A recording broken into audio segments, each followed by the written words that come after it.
Bonjour tout le monde, bienvenue dans le 5e épisode du podcast Un cancer de cœur. Comme toujours, je suis accompagnée de mon conjoint Michel. Et la douce voix que vous venez d'entendre n'est d'autre que celle d'Isa. Tout d'abord, on voulait vous remercier pour toute l'attention que vous portez au compte Un cancer de cœur, que ce soit par vos commentaires, vos messages de soutien et puis les 5 étoiles. Donc voilà, n'oubliez pas de mettre un petit 5 étoiles et un commentaire si vous voulez. D'ailleurs, l'invité d'aujourd'hui, c'est grâce à un commentaire qu'on l'a eu sur le podcast. Donc si vous voulez participer, faites-nous en part. Oui, vous pouvez toujours nous partager vos histoires. N'hésitez pas surtout à nous écrire sur l'adresse courriel ou dans les boîtes de messagerie, que ce soit sur Instagram, Messenger de Facebook. On est là, on veut savoir votre opinion, on veut connaître les sujets pour lesquels vous seriez intéressé à nous entendre discuter. Et puis voilà, n'hésitez pas à nous contacter. En tout cas, ça nous fait super plaisir de voir qu'il y a de plus en plus d'écoutes. En presque une semaine de podcast, on a déjà 200 écoutes. C'est vraiment super.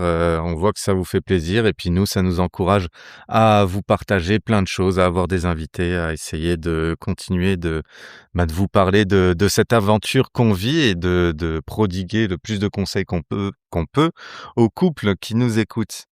Donc voilà, un petit like, un abonnement, envoyez un épisode qui vous a plu à quelqu'un, mettez-nous 5 étoiles sur, que ce soit Deezer, Spotify, Apple Podcast, ça nous fait super plaisir et très chaud au cœur. Ben oui, des fois, comme le dit Michel, juste partager ça. Tout le monde dans son entourage a quelqu'un qui est touché ou qui a été touché de près ou de loin par la maladie, par le cancer.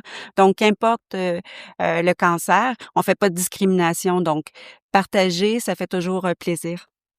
Aujourd'hui, c'est un épisode spécial parce qu'on va accueillir notre premier invité. Exact.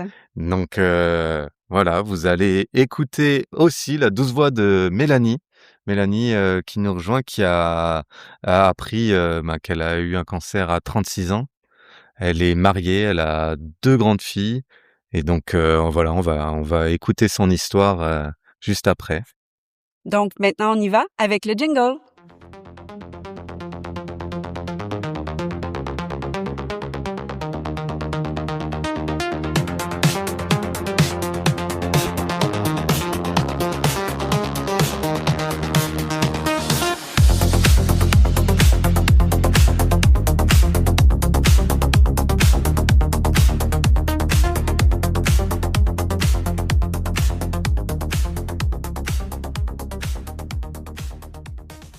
Bienvenue, Mélanie, dans Un cancer de cœur, épisode 5.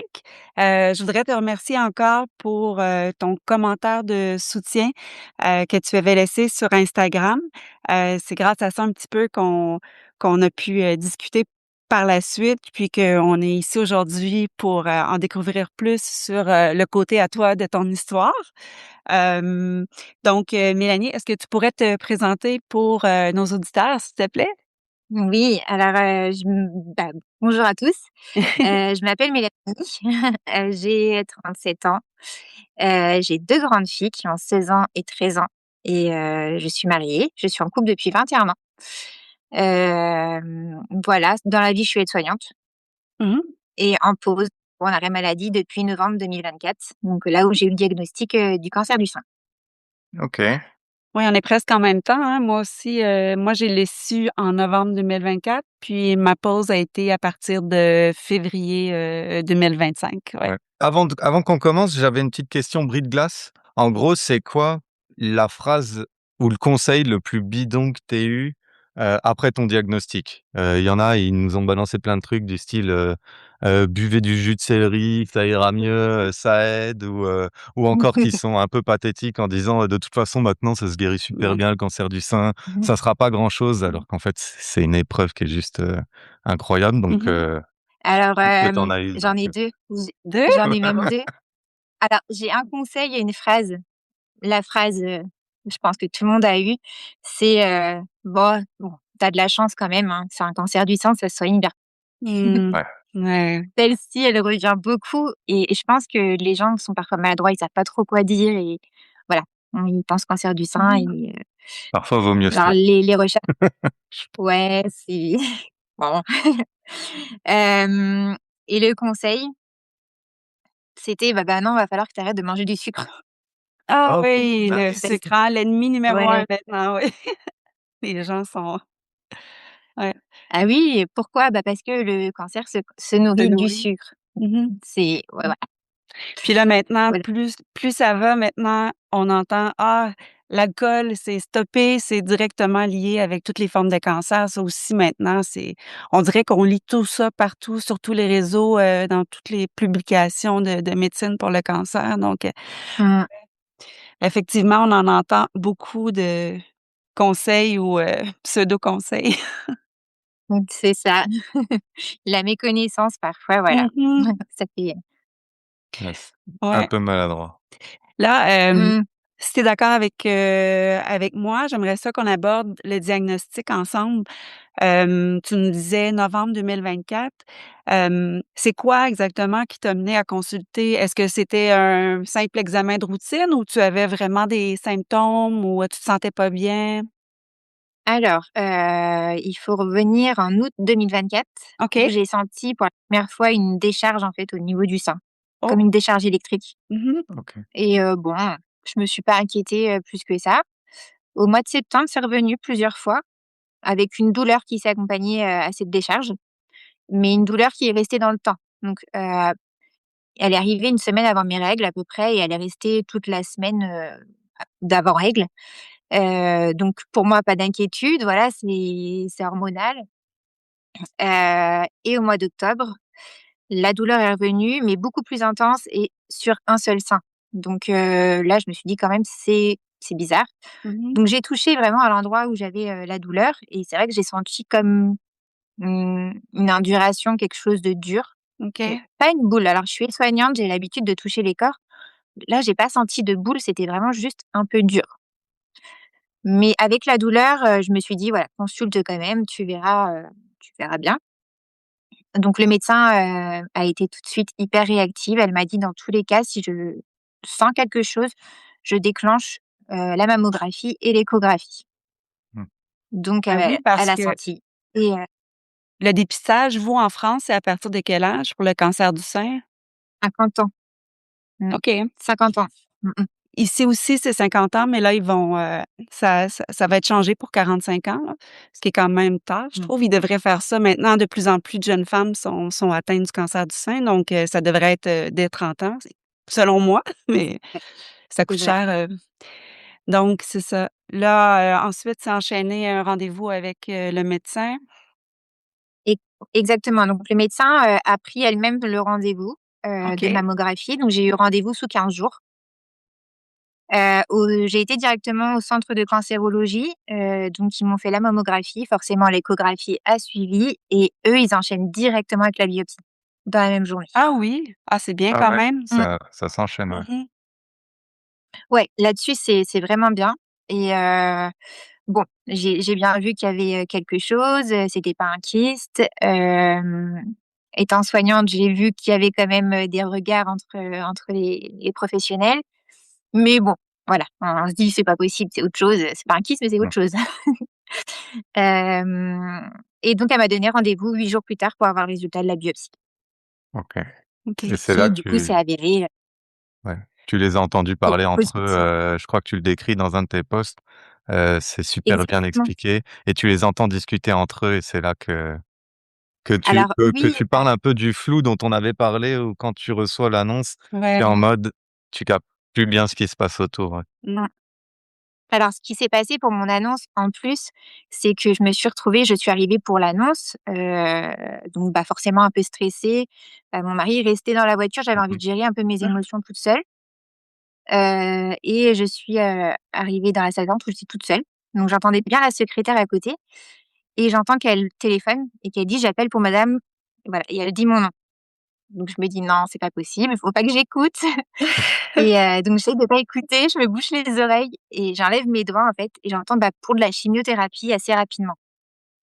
Mmh. Je me suis dit: «Non, c'est pas possible, c'est pas, j'ai mal entendu», et en fait, le médecin est arrivé au même moment. OK. Voilà. Et en fait, à partir de là, je pense qu'on se déconnecte un petit peu déjà. Mmh. On se déconnecte de son corps. Et donc là, le médecin a annoncé que les résultats étaient positifs. Alors, voilà, positif, alors ça veut dire que c'est bon ou ça veut dire que c'est pas bon? Ouais. Donc elle m'a expliqué un petit peu avec ses mots et je pense qu'ils sont un peu, sont pas si bien formés pour les annonces. Enfin là, c'était un radiologue, mais Mmh. Ouais. voilà.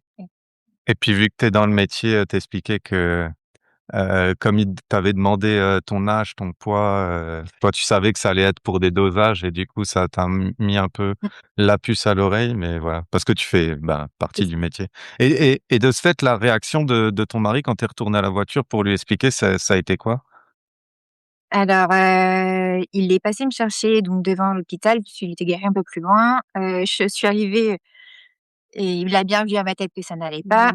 Mmh. Je lui ai dit, «Eh ben, c'est pire que ce que je pensais», en pleurant du coup. Donc il a été se garer et je pense qu'il était un peu sidéré lui aussi finalement, il avait pas grand chose à dire, «Bon, bah, il faut qu'on fasse quoi?» Mais tout de suite, il a employé le «on». Pas: «Bon, qu'est-ce que il faut Mmh. que tu fasses? OK. Bon, qu'est-ce qu'on va faire? Qu'est-ce qu'on va faire comme examen?» En fait, il s'est inclus un peu dans ce parcours. Oui. Mmh. À ce moment-là, tu savais déjà le protocole? Alors oui, j'ai vraiment eu de la chance là-dessus que l'équipe, ait été, en fait, le radiologue, quand il m'a annoncé le diagnostic, m'a dit: «On a parlé de votre dossier en amont, donc vous allez commencer par de la chimiothérapie» OK. et ça, j'ai apprécié parce que, alors elle avait pas dit le radiologue avait pas dit le mot cancer. Heu, donc sur le coup, je réalisais pas vraiment et quand elle m'a dit: «Vous allez commencer par la chimiothérapie», à ce moment-là, OK, j'ai compris Mmh. et c'est marrant parce que la seule chose que je me suis dit, «C'est bien, tu pleures pas, hein, tu pleures pas». Donc j'écoutais même pas ce qu'elle disait Ouais, et c'est quand ça. elle m'a dit: «Chimio», ah ouais, là, si, si, là, j'ai compris, là, je pleure. Ah oui. OK, donc là, le retour, s'est fait, à la maison. Les filles, vous attendaient. Est-ce que Alors l'annonce a été fait aux filles, tout de suite en arrivant ou plus tard? ouais, alors ce qui s'est passé, c'est qu'à partir du moment où j'ai été chez le médecin pour dire que je sentais quelque chose de dur dans mon sein, elles étaient au courant. Elles ont su que OK. j'allais faire une mammographie. Elles Mmh. ont tout suivi depuis le début. On a été OK. honnêtes sur tout. On communique beaucoup. Hem, la veille du résultat, on avait prévu une soirée en fait, le soir du résultat, on avait une soirée de prévue avec des amis et la famille et on s'est dit: «Est-ce qu'on le maintient en fait? Si tu as un cancer, est-ce qu'on maintient, la soirée?» Moi je disais: «Bah, je sais pas du tout en fait, je sais pas du tout dans quel état d'esprit je serai» et mon mari lui disait: «Bah si, si quand même, il faut qu'ils viennent, ça va nous changera les idées». Mmh. Bref, l'après-midi, on apprend le diagnostic et à ce moment-là, je dis: «Bah, qu'est-ce qu'on fait ce soir? Est-ce qu'on maintient la soirée ou est-ce que» je sais pas, du coup, j'avais changé d'avis et ben, oui, en fait, c'est vrai que j'avais envie de les avoir près de moi puisque de toute façon, je les aurais eus au téléphone Mmh. et à contrario, mon mari était plutôt, bah, moi, en fait, je sais pas. Oh! Donc D'accord. c'est marrant, il savait plus et en fait, finalement, on a maintenu cette soirée et c'est vrai que ça nous a fait du bien. Il y avait aussi, des cousins donc qui ont pu aussi changer les idées des filles. Mmh. Et pour l'annonce, concernant les filles, ça s'est fait, directement après le diagnostic, on OK. n'a pas laissé les choses elles attendaient de toute façon ce résultat Ah donc oui. C'est ça. Mmh. Mais elles ont bien voilà. compris quand tu as commencé à ranger le pot de Nutella, c'était fini la suite. C'est ça. Bon, bah, foutu pour foutu. Non, on a Ça a fait cette changé petite quoi? soirée, ça nous a fait Mmh. du bien. Mmh. Ça a changé quoi dans ton quotidien? Est-ce que le stress t'a amené à tout de suite, faire des changements? Est-ce que tu dormais plus? Est-ce que, tu t'es mise à aller courir, faire de la course à pied pour évacuer ton stress avant de commencer, dans la chimio? Dans ton couple aussi, est-ce que la dynamique a changé par rapport à ça? Vous avez pris plus de temps ensemble, avant que tout commence et qu'ensuite on sait, quand on subit des traitements, on n'est pas la meilleure des formes, hein? Ouais, alors, ça a changé pas mal de petites choses, je dirais, niveau hygiène de vie dans un premier temps. Mmh mh. C'est pas qu'on avait une mauvaise hygiène de vie, mais c'est vrai que j'étais pas très sportive, donc bon.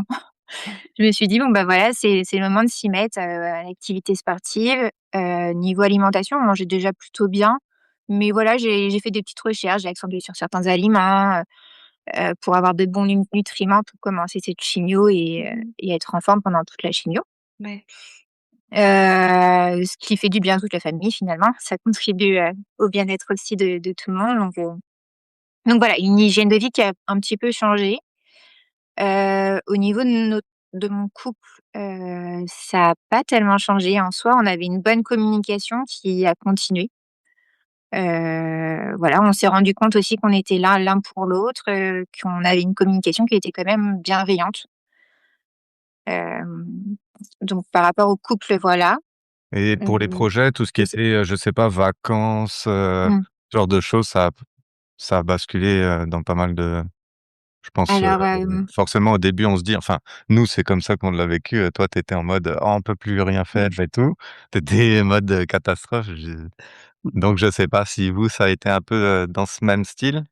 nous, ce qui est marrant, enfin, «ce qui est marrant» entre guillemets, c'est que, on n'avait pas de gros projets prévus pour 2025, mais par contre, on en avait pour 2026. OK. OK. Hem, donc 2025, finalement, on n'a mis aucun projet, en attente. On a profité, dès qu'il y avait des moments de répit, on en profitait pour partir un petit week-end, par-ci par-là, faire des petits moments, à 2 ou en famille. Et je dirais même qu'on a encore plus profité de ces moments-là quand il y avait du répit entre les chimios, entre, les opérations, et cetera. Oh. Donc niveau projet, ça nous a pas bloqués OK. parce que c'était pas pour cette année-là de toute façon, donc Mmh mh. C'est sûr que, ça a été difficile, la chimio. Je crois que tu as fait aussi de la radiothérapie. C'est quand même, très difficile pour le corps. Est-ce qu'avec 2 enfants, tu t'es sentie supportée par ton conjoint dans tout ce qui était le quotidien, les tâches ménagères, par exemple, la préparation des repas, l'aide pour aller aux nombreux rendez-vous? Est-ce que tu avais vraiment, du support, de ce côté-là? ouais, ouais, ouais, j'ai été bien épaulée. Il a été là pour toutes les chimios, Ah! sauf une, mais voilà, il essayait de se libérer en fonction. Mmh. Hem, je dirais qu'il m'a soulagée au niveau de la charge mentale de la maison.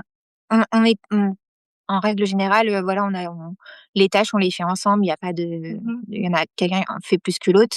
Mais là, ce que j'ai apprécié particulièrement, c'est que quand j'étais pas bien, j'avais pas besoin de lui dire: «Est-ce que tu peux faire le linge?» ou «Est-ce que tu peux faire à manger?» Mmh. Il le faisait, il le voyait de lui-même.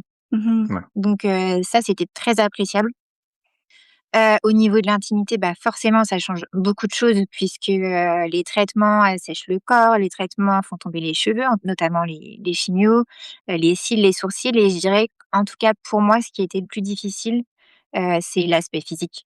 Puisqu'on se sent quand même moins femme, Mmh. enfin on se sent même si on se sent femme, mais quand même moins femme et c'est ça qui est le plus dur à gérer, enfin en tout cas pour moi. Mmh. Plus que les douleurs ou l'inconfort, c'était vraiment ce côté physique qui m'a bloquée un peu, Mmh. Et justement, est-ce qu'il a eu des gestes, qui ont, bah, qui ont changé un peu tout ça, par rapport à depuis, bah, depuis que tu as commencé les traitements ou quoi? Est-ce qu'il y a eu quelque chose qu'il faisait qui te permettait d'aller mieux? Ça pourrait être, bah, de bons conseils pour, des personnes qui accompagnent, des choses à faire, à pas faire, par exemple? alors il y a déjà eu les paroles, le fait qu'ils me disent que de toute façon, ils m'aiment et que, Que ça tu es changera belle. pas, ouais, voilà, c'est Mmh mh. ça, que j'étais belle. Alors, bon, quand, j'avais pas de perruque, voilà, j'avais du mal à le croire, hein, Mmh. mais quand j'arrivais à mettre mes perruques, je me maquillais un petit peu, bah, là, tout de suite, c'est ouais, le «tu es belle», ça fait du bien quand même malgré tout. Heu et puis, et puis surtout qu'il me disait, «Tout passe en fait, là, tu vas que vers le mieux. Là, on a fait le pire, voilà, tu as plus de Mmh. cheveux, tu as plus de sourcils. Mais tu vois, je suis toujours là et là, on va que vers le mieux». Je je pense qu'on avait pensé en parler plus tard, mais, t vu qu'on parle de couple, moi, j'ai commencé l'hormonothérapie aussi, toi aussi. Moi, ce que Mmh. ça a changé dans ma vie, c'est que je dors, beaucoup, beaucoup, Mmh. beaucoup, beaucoup. C'est sûrement aussi relié avec, les, 20 séances de radiothérapie que j'ai eues auparavant, mais, les 3 derniers mois, je trouve qu'ils ont été très difficiles. Toi, tu as eu la chimio, la radio, hem, plus maintenant, la l'hormonothérapie. Tu sais, ton corps était déjà plus fatigué que le mien, on s'entend? Donc, comment le vis-tu là en ce moment, ton adaptation avec l'hormonothérapie? Alors, l'hormonothérapie. Hem, je dirais que pendant les gros traitements, chimio, radiothérapie, opération, je me disais, «L'hormono, ça va être une partie de plaisir. On va y aller, ça va ça va être tranquille». Je comprenais pas les femmes qui disaient, «C'est trop dur», et je me disais: «Bon, après chacun a sa tolérance à la douleur Mmh. et voilà». Et puis j'ai commencé et là, je me rends bien compte que, bah, l'hormonothérapie, c'est un marathon parce que c'est pas des douleurs insupportables, c'est pas des choses insupportables, mais c'est très lourd sur le quotidien et c'est sur la longueur et c'est tout le temps. Mmh. C'est ça. Pour combien de temps, toi, cette Donc série? alors, logiquement 5 ans. Mmh. OK, comme moi. Mmh. Ah oui, ça change, parce qu'on ressent pas tous les mêmes effets secondaires. Puis je crois que c'est pas se plaindre quand on dit, «Ah, je suis fatigué, j'ai des bouffées Mmh. de chaleur, j'ai, mal à mes chevilles, j'ai» tu sais? Mais c'est vraiment du ressenti, là, c'est pas des douleurs fantômes, là, c'est c'est quand même fort, on induit finalement la ménopause, chimiquement, là, tu sais? C'est pas graduel comme quand c'est fait naturellement, là, sur le corps, là. Donc oui, moi je trouve ça difficile, là, ça s'est, beaucoup amélioré depuis un certain temps parce que mon oncologue m'avait prescrit, suite au fait que je faisais de l'insomnie, puis que j'avais beaucoup de Mmh. bouffées de chaleur, puis surtout au niveau de j'avais un caractère vraiment Mmh mh. j'étais très, très, très impatiente. Et je pense qu'on peut dire à Ouais, chienne, hein, faut de pas que tu aies peur de dire les mots, c'est j'ai clairement ça. Mais j'ai tu me le disais en plus, c'est ça qui ah était oui, fou. j'étais méchante, mais je m'en rendais compte. Ouais. Tu sais, puis tu vois, c'était pas seulement qu'avec, Donc ça excuse, quoi. c'était pas seulement qu'avec Michel, là, je pouvais être à l'épicerie, si quelqu'un me bousculait, j'ai je le disais là, ouais, ouais, ouais, que ça faisait pas mon affaire, puis j'étais, très, très, très, très, très impatiente. Très, très, très impatiente. On dirait que je me supportais plus moi-même, donc j'avais de la difficulté à supporter, l'entourage ou, j'avais pas le goût de voir personne, je m'isolais, fait que j'ai dit: «Bon, ça fonctionne plus, on va aller voir l'oncologue». Puis finalement, Ah ouais, mais ouais, il m'a prescrit, un médicament, puis, ça a pris environ 3 semaines l'adaptation, puis, ça a changé, du Ça a jour. changé ma vie, je te le dis ça. Ah non, faut pas avoir peur de consulter, hein, avant que ça crée des répercussions dans notre couple. Je sais pas si toi, ah ça a fait quelque chose, est-ce que ça affecte ton couple? Est-ce que tu te sens comme moi, je me sentais plus directe, plus, intransigeante, plus, je sais pas. Mais est-ce que tout ce que tu viens de dire, je pourrais dire la même chose. Ah J'aurais oui? pu dire exactement la même chose. Exactement, tout. OK. Heu, la fatigue, les douleurs aux chevilles, et puis, bah, là, dans le caractère, j'avais plus envie de voir personne, Ah ouais. tout le monde m'énerve, Mmh. tout en fait. Je vais pas reprendre tes propos, j'ai exactement les mêmes choses. A priori, il y a un pic au niveau de l'hormonothérapie qui est à 3 mois après la première prise Mmh mh. et après ça a l'air de se calmer un petit peu. Mais effectivement, mon mari a dit un peu la même chose, c'est: «Tu vas pas continuer, aussi longtemps si tu es comme ça tout le temps», parce qu'on le voit vraiment en fait, on le mais comme toi, je le sentais, je savais que c'était à cause de ça, mais je pouvais pas faire autrement.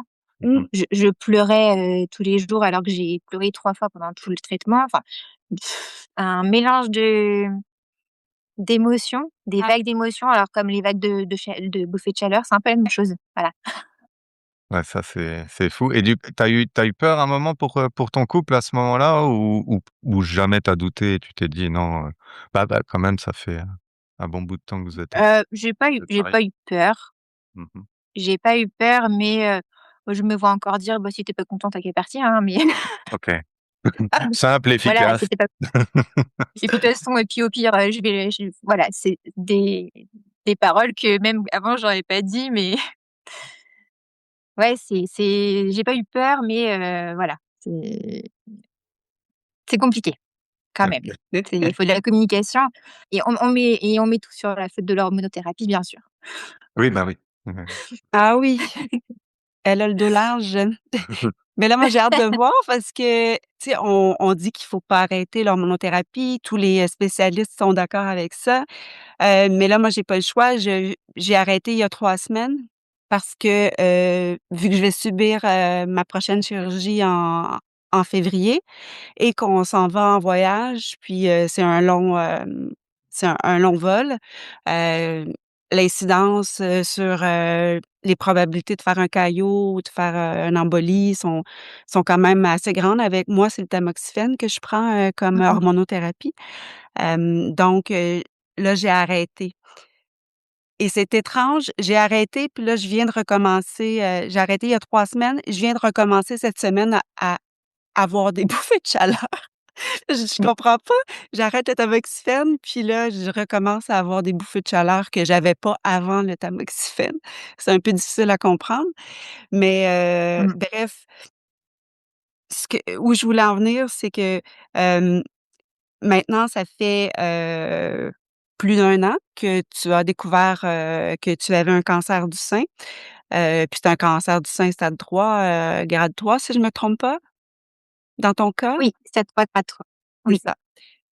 Donc, qu'est-ce que tu qu'est-ce que tu vois suite à ça, pour toi qui s'en vient dans la prochaine année après avoir fait l'année de parcours que tu as eue, qui a été, immense en traitement, en émotions, en tout quoi. Ça a été une année difficile, je crois. Est-ce que tu vois ce qui s'en vient, d'un meilleur œil? Est-ce que tu as confiance, en l'avenir, quoi? Ouais, oui, j'ai confiance et je me dis que le meilleur, arrive, en fait. Cette maladie, elle est très difficile, les traitements sont très lourds, mais on apprend beaucoup sur nous, on apprend beaucoup sur la vie et c'est une j'ai pas trop envie de dire ça, mais c'est en quelque sorte une belle leçon de vie. On Voilà et le cancer, ça fait on peut en mourir et on a quand même cette idée en tête, donc je pense qu'on profite 2 fois plus. Mmh. On profite 2 Mais fois plus, parce qu'on sait que voilà, on a eu une maladie qui est mortelle, il faut le dire, même s'il se guérit bien.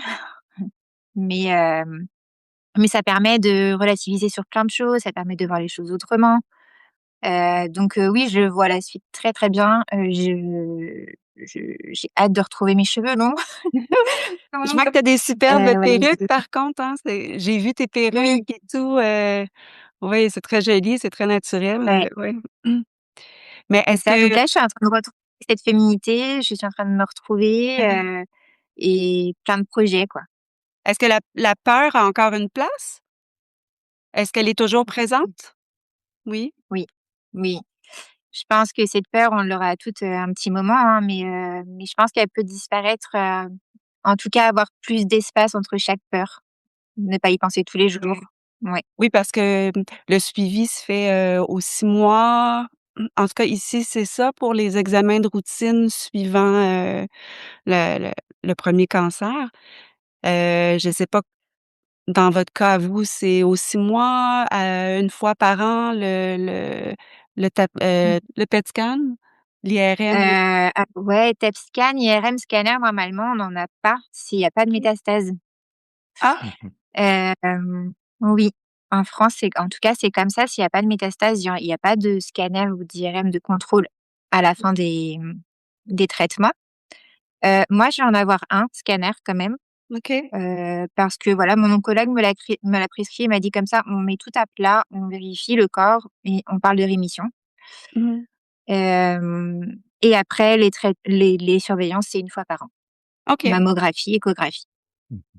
OK. Tu Mmh. parlais de leçon de vie. Est-ce que tu aurais une leçon sur l'amour et en gros, bah, le fait si tu avais vécu ça tout seul plutôt qu'en couple, avec, et puis bien sûr, je pense tes filles aussi qui t'accompagnent et te donnent beaucoup de courage là-dedans? Je dirais, c'est de prendre soin les uns des autres. Souvent on prend soin du malade, mais il faut aussi prendre soin de son entourage parce qu'ils subissent aussi, fort. Heu, ouais, de savoir leur poser des questions. Alors je sais pas, je me disperse un petit peu, mais Vas-y, vas-y, en vas-y, tout cas, on est ouais, là pour ça. savoir leur poser des questions et savoir comment eux vont aussi, parce qu'on est tous sur le malade, mais Mmh. voilà, c'est hyper important de prendre soin de ses proches et des aidants, en fait.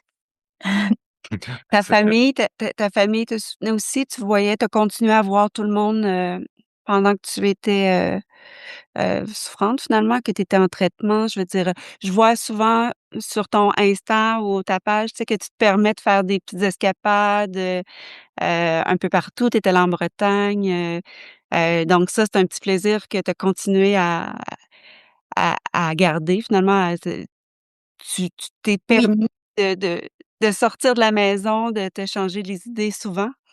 oui. Alors, parfois j'avais pas envie et c'était OK, je sortais pas si j'avais pas envie, Mmh. mais parfois ça faisait du bien aussi, de mettre la perruque et de se maquiller et de prendre soin de soi. Oui, oui. Donc oui, je après j'ai appris à m'écouter, donc parfois j'avais pas envie et je sortais pas et d'autres fois oui, quand j'en avais envie, il fallait sortir. c'est ça. Il fallait en Ça c profiter et ma famille, oui, bien sûr, j'ai continué de l'avoir. et ça, tu me le dis souvent, «Ah on genre j'ai plus l'occasion de me préparer, de me faire belle», tu vois? Et ça, c'est ouais. Mmh. Donc ouais, j'essaie de prévoir des sorties. Je crois qu'un truc que j'ai fait, je sais pas, ça peut être un conseil pour les gars qui nous écoutent, c'est que j'ai réservé dans un resto où c'était obligé d'être bien habillé, Mmh mh. genre et d'être bien préparé. Genre, il y avait un C'est dress vrai? code qui était, bien strict et du coup, je t'avais envoyé, pas toute la réservation, mais juste le passage qui disait, que c'était obligé que ça soit, costard, robe de soirée, puis Mmh. je te l'ai envoyé en disant: «On va manger là». Oui. Je pense que j'ai mis 3 heures à me préparer, mais Voilà. Mais ça fait c'est du ah oui, ça fait du bien, ça fait du bien. Puis, tu sais, quand on a repris un petit peu de couleur, tu sais, que nos yeux sont plus brillants parce que, tu sais, comme moi, là, je sens que je vais quand même mieux puis, tu sais, le gros est passé, là, il reste ma chirurgie qui s'en vient, mais ça, la récupération va être beaucoup plus facile. Il y aura pas de drain, en tout cas, c'est prévu comme ça. Je pense que ça transparaît qu'on est plus rayonnante, puis qu'on voit les gens autour, les regards, on se sent mieux, tu sais. On est plus, on est moins dans le mood de penser qu'au cancer puis de ouais, s'identifier comme une personne atteinte du cancer, tu sais. Les discussions changent avec les autres autour de nous aussi, parce qu'il vient qu'un moment où on a fait le tour puis qu'on veut plus nécessairement parler toujours de ça. Tu sais, on en parle aujourd'hui parce que je pense que c'est une éducation pour tout le monde, il faut en parler, mais dans notre entourage au quotidien, ça ne devient pas un sujet nécessairement qui est abordé, comme ça parce qu'il y a tellement d'autres choses à à parler, que de ça. Finalement, on n'est pas défini que par le cancer, je mmh, trouve que c'est une étape qui c'est ça, qui passe puis, on est rendu à autre chose. Ben, pas à autre chose complètement, mais c'est ça, c'est c'est un long chemin. totalement, c'est ça. J'ai l'impression que quand on était dans les traitements, en tout cas dans les gros traitements, que c'était marqué sur le front: C'est «Cancer». ça. Ah Ah, oui, les gens nous regardaient alors que totalement. je pense qu'on est passé à une autre étape là. Qu'est-ce que tu dirais à ton toi-même, si tu étais, en novembre 2024? Je dirais que, parfois les choses, les plus difficiles peuvent t'apporter des belles choses. Tu vas apprendre à lâcher prise, tu Mmh, vas prendre du temps pour toi, tu vas te considérer vraiment, tu vas beaucoup apprendre sur toi et tu vas voir que tu es forte, mmh, que tu es résiliente, et que tu vas vers le meilleur malgré, ce gros parcours qui t'attend. ouais. D'avoir confiance puis d'essayer de pas douter même si c'est Même difficile au s'il va y avoir départ, hein. des jours Oh de là joie avec là, et oui. des jours sans. Mmh, tellement. tellement. Tu un conseil à donner à un couple d'ailleurs qui vit ça, ou qui va vivre ça, pour essayer de garder l'espoir au quotidien? D'être patient chacun l'un avec l'autre, de prendre soin l'un de l'autre, d'expliquer le plus possible, ses ressentis à son conjoint ou à sa conjointe, pour qu'il puisse comprendre, même s'il sera jamais à notre place, mais au moins qu'il puisse, vraiment comprendre, ce qu'on vit et de s'octroyer des moments à 2, des vrais moments de qualité. Ça, c'est vraiment ce qui fait sortir, du quotidien et des traitements, d'essayer de se retrouver un maximum, quoi. Oui, Mmh. bien Ça, d'accord. c'est important. Oh oui. On le voit bien. Ah bah, c'est des super conseils. Est-ce que, tu aurais un mot pour résumer ça? Si tu devais résumer tout ce que tu as vécu, ce que tu vis, ce que tu vas continuer à vivre en un seul mot, ça serait lequel? Alors ça va être très bateau, mais la résilience, en fait, Mmh. c'est le mot qui résume tout parce que, ça apprend, la maladie, elle apprend à faire, «avec» entre guillemets, avec quelque chose de difficile. En fait, on apprend à trouver du positif là où il y en a. Mmh mh. Parce que voilà, il y a beaucoup de négatifs, mais il y a aussi du positif et en tout cas, moi, dans mon cas, j'ai appris à transformer les choses, certaines choses négatives en positives. Donc ouais, je dirais résilience, apprendre à faire avec, ce qui se passe dans la vie et trouver des petites portes de joie. Super. Mmh. Mélanie, on s'est, trouvées sur les réseaux sociaux.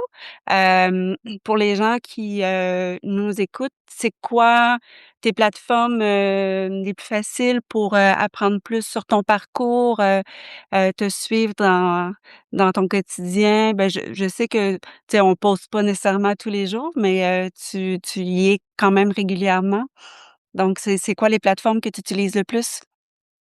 Alors moi, je suis sur Instagram OK. seulement. J'ai ouvert le compte au tout début de la maladie, j'étais très active là pendant 1 an. Un peu moins en ce moment, mais je partage quand même un peu de mon quotidien et je parle maintenant de l'après-cancer qui est un autre sujet qui est aussi assez, compliqué. Voilà, il y a d'autres choses à gérer. Mais voilà, je suis sur Instagram, donc c'est sous le nom de Mélanie. Alors il y a 5 E et il y a 5 I. On le partagera donc On le mettra. ouais, ouais, ouais. Voilà et voilà, ça me permet de communiquer avec d'autres femmes. Ça m'a beaucoup, beaucoup, aidée, en tout cas pendant les gros, gros traitements. Ça m'occupait, ça me permettait de, voilà, de discuter, d'aider aussi parce que voilà, mon âme de soignante, elle est toujours là et d'aider Mmh les personnes qui commençaient les traitements et voilà et je trouve ça beau de pouvoir partager ensemble. On se retrouve pas seul et ça fait du bien. mh. Mmh. Bah, en tout cas, moi, je peux que conseiller aux personnes qui nous écoutent d'aller le voir parce que, bah, pour l'avoir, lu Mmh. et pas mal de posts, c'est C'est inspirant, super bien écrit, c'est positif, c'est très émouvant par moments, oui. donc Mmh. voilà, Mmh. donc ça c'est top. Est-ce que tu voulais rajouter quelque chose par rapport à tout ça? Revenir sur un point que tu voulais plus développer ou quoi, qu'on a passé un peu trop vite ou que tu voulais partager, Mmh. encore des conseils, je sais pas, n'importe quoi? Est-ce qu'il y avait quelque chose qui Non, te tenait moi, à cœur, là-dedans? De toute façon, on pourra sûrement se revoir et puis, refaire un deuxième épisode, bientôt. Je pense que ça va être un de nos, si ça t'a Ouais. plu, bien évidemment. Ça va être le suivi, ça nous ferait super plaisir. Moi, j'ai une question que j'avais pas pensé à cette question-là, mais souvent, je sais pas si c'est, pareil pour toi, j'ai souvent ressenti une pression, au niveau, de ma vie professionnelle.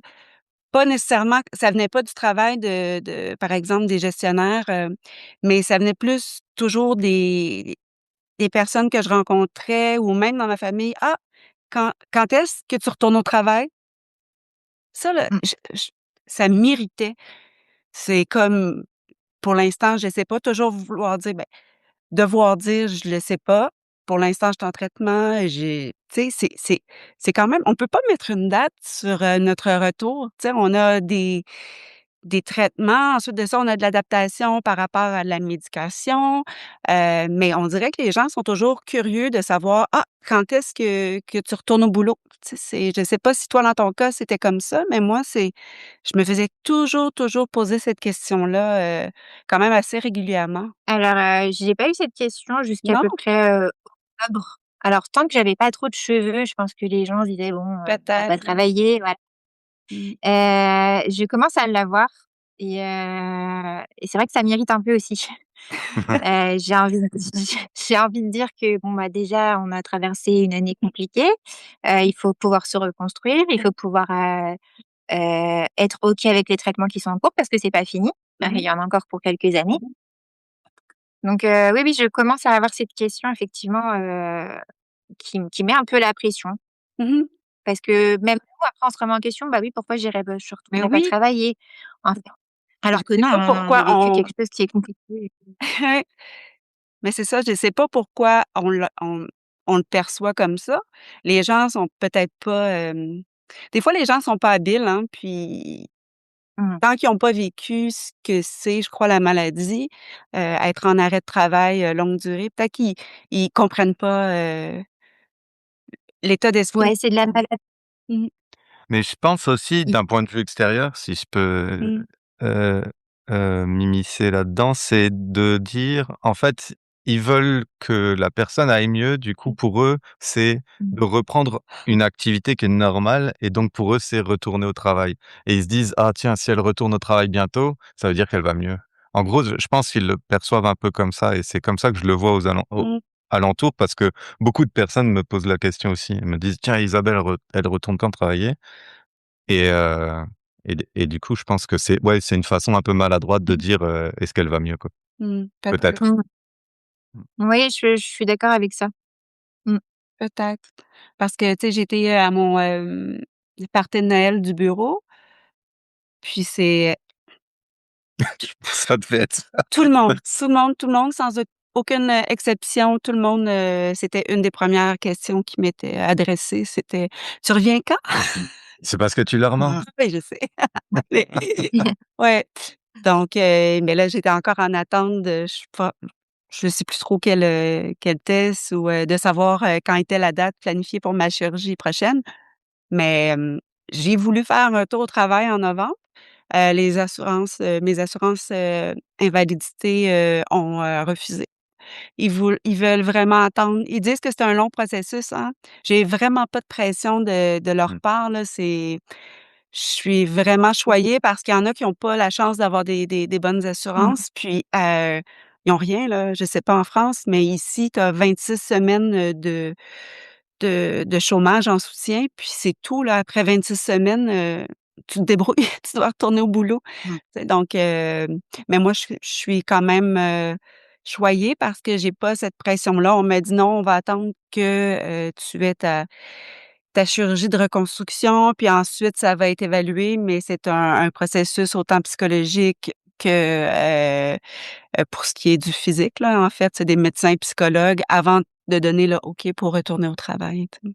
Est-ce que tu avais d'autres questions pour nous ou tu voulais retourner sur un point? Avant qu'on close ça, parce qu'on a fait déjà un bon petit tour. Ben oui, puis tu es une femme occupée, je pense quand même. Et ben, non, je trouve qu'on a fait un bon tour. Je suis, ravie d'avoir participé à votre podcast. C'est la première fois pour moi, en tout cas et je suis ravie de le faire avec vous. Voilà, c'est un nouveau compte qui, je pense, va pouvoir aider, beaucoup de personnes. Ouais, C'est très gentil. Merci beaucoup et puis, on va s'arrêter là. Donc très gentille, et Mélanie. puis on se reverra bientôt. Tu très généreuse, merci. On va clore l'épisode du jour ainsi et comme d'habitude, je laisse le mot de la fin à Isa. Et oui, pour rappel, ici, on a un cancer, mais on reste 2 cœurs à le combattre. Donc, prenez soin de vous. À plusieurs, on va s'en sortir. Bye. Bye. Un cancer de cœur.